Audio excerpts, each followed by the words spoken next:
Ibinaba na ng ilang tindera ang presyo ng karne ng baboy sa Lipa City Public Market dahil sa matumal na bentahan. Narito ang report ni Denise Abante.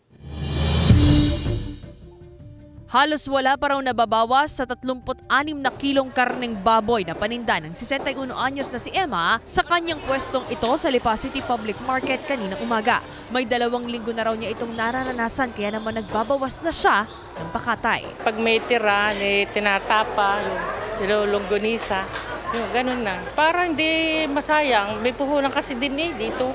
Mahal din ang aming puhunan dyan. Laging matumal, kaya lang minsan pag iba-iba pagka Sabado at Linggo at holiday. Kahit sa puhunan, binibigay na namin. Para mapera na.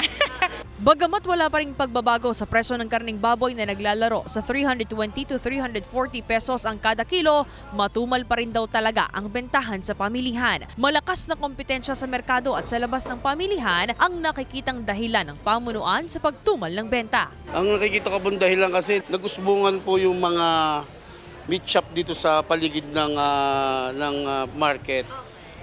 Unang-una, yun na rin po mura. Competition na rin po.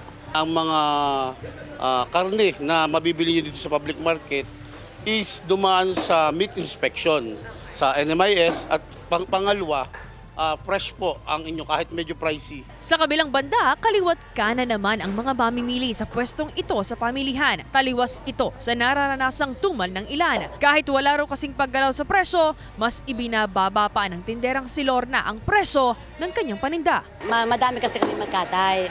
Madamihan yung amin. Kaya kung sa kwan, bumabawi na lang kami sa volume ng katay. Kaya nakakapagbigay kami ng ganon. So nagbibigay kami ng 320, di ba? Yung iba 340 ang bilihan. Pag yung medyo 300, nagbibigay pa rin. Bagay na kinakagat naman ng ilang mamimili gaya ni Nora at Annalyn. Laging sariwa, saka maganda ang presyo ng kanilang karne. Lagi ako dito nabili, suki kami na rin.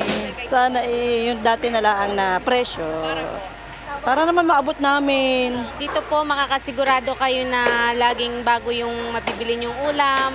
Tsaka mura ang presyo, di gaya po ng mabibili nyo sa iba mo. Tsaka po, kumbaga suki kayo, may karagdagang hiling sa mamimili. Sabi ng pamunuan ng pamilihan, wala pang inaasahang pagtaas o pagbaba sa presyo ng karne hanggang sa mga susunod na linggo. Nananatili naman sa 220 pesos ang kada kilo ng karne ng manok sa pamilihan. Kasama si Kel Ravaca, Denise Abante, Balitang Southern Tagalog.